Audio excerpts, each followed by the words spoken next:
It's been a while since I made one of my top 10 list videos that focused specifically on colour. There's a couple of reasons for that. First of all, I've covered most of the major colours already, and secondly, I'm not sure how niche it's possible to go with colour before you end up in the realms of duplication. For example, I already made a dark and light version of blue because so many watches have blue dials. Would it then make sense for a top 10 navy, top 10 teal or turquoise? I'm not so sure. At any rate, I haven't done grey yet. But even that comes with some context required. The dials featured have to be deliberately grey, not simply grey because they're made of stainless steel. Take the Tissot PRX Digital as an example of a watch that would not count. As ever, I followed my usual set of rules to help guide me in my choices. For this video, they are: each watch must have a predominantly grey dial. Each watch must be available for less than $1,000 at the time of writing. And finally, for the sake of variety, each brand can only feature once on the list. With all that said, let's get into the video.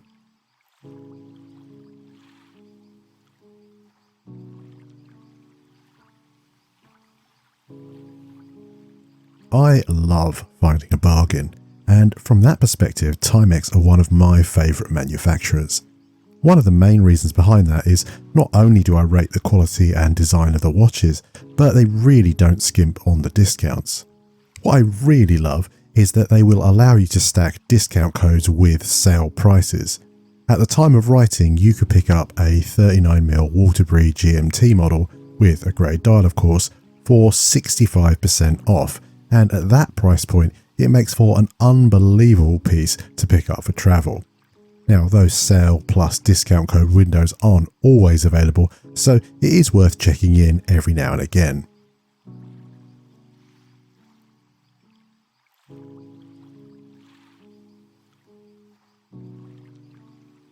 I apologise to long-term viewers of the channel who might roll their eyes at this inclusion.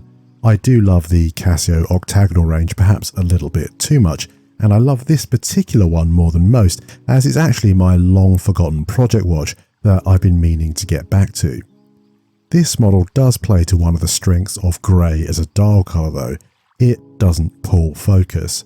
Where the case and bracelet of this piece are transparent, I do think a busy dial might have been too much going on at once. As it is, I think this is a great option for a durable beater.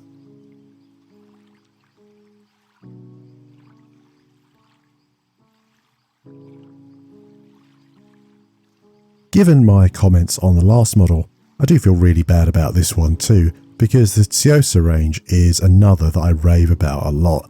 But I thought I would have a look at the cost for the grey model, and what I found was really quite surprising to me, so much so that I just had to feature it. This model, I would assume because it comes with a custom leather strap rather than a bracelet, is so cheap compared to other models in the range, even less than the standard watches in a lot of cases, and those don't have the textured dial or the sub-second complication. It's honestly such a nice dial. If I was in a better situation financially right now, I would have bought it at this price point on the spot.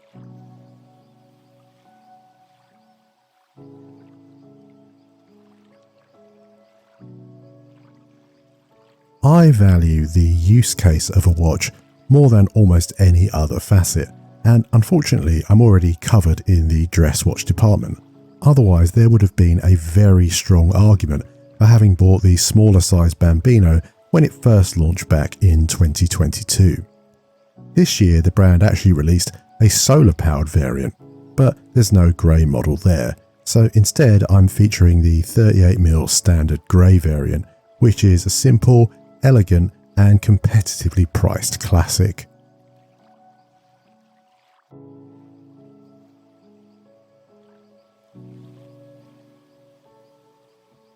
Out of Order are an Italian brand whose unique selling point with their watches is that they come pre-distressed.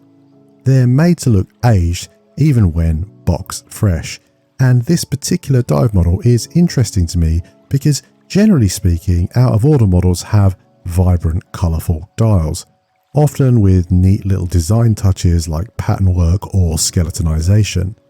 The flat grey dial, by comparison, is very subdued, but what it does is draw attention to the case instead, which is, after all, the unique aesthetic of the piece in the first place.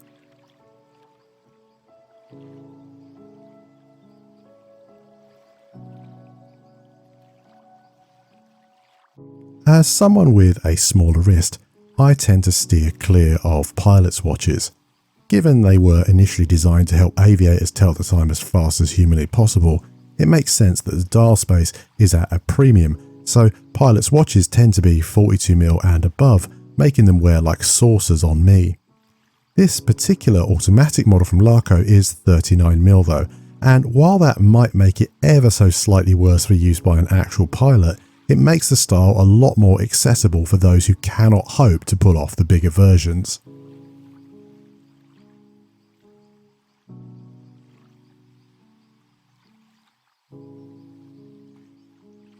This model, as the name suggests, is an upgraded reimagining of a classic piece from the 1970s Bulova back catalogue. The single biggest upgrade is by far and away the movement, which is dubbed the Precisionist.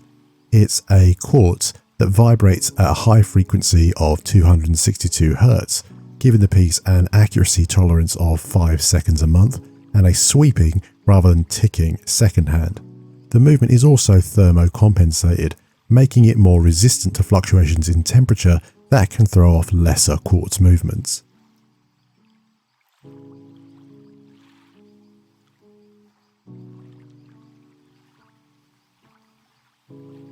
The cocktail time range are all models inspired by cocktails served in the Star Bar in Ginza. The names of some of these would be recognisable the world over, but some are far more specific. This model falls into the latter category, as it's based on a signature cocktail developed by the bar itself, known as the Nighttime Tokyo. This to me is without question the most beautiful grey dial you will find for less than $1,000. It's a combination of gradient and texture that really elevates it above its competition.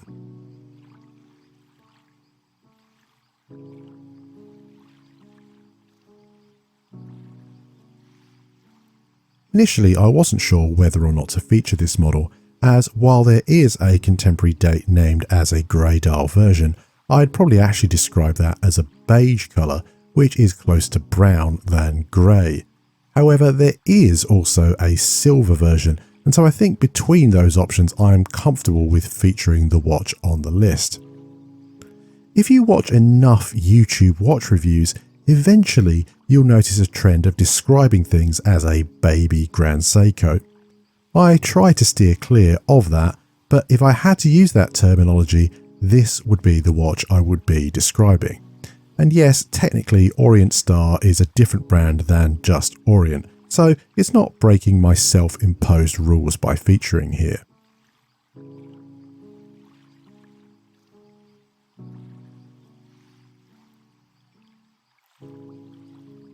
If you look up this model on the brand's official site, you'll see the Resolute range referred to as a series of lightweight titanium field watches.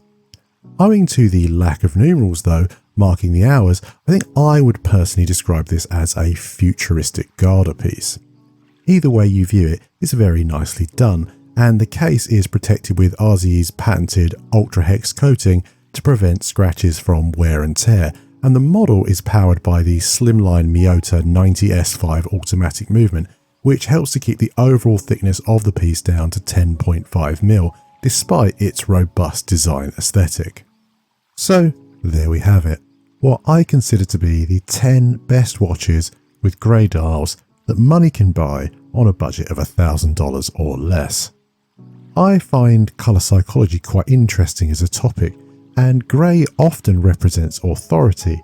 It makes sense as we age, our hair greys, and we grow up with those older than us responsible in part for our growth. Grey watch styles reflect that in a lot of cases. They're often watches designed to be taken seriously. Having said that, I'd love to get your thoughts on the list I've put together. Have you got any thoughts or experiences you'd like to share regarding any of the models? Or perhaps you have other suggestions that you think could or indeed should have featured? Let's discuss in the comments section below. As ever, thank you for your time. If you've enjoyed what you've seen or found it informative, consider dropping the video a like and subscribing for more content like this in future.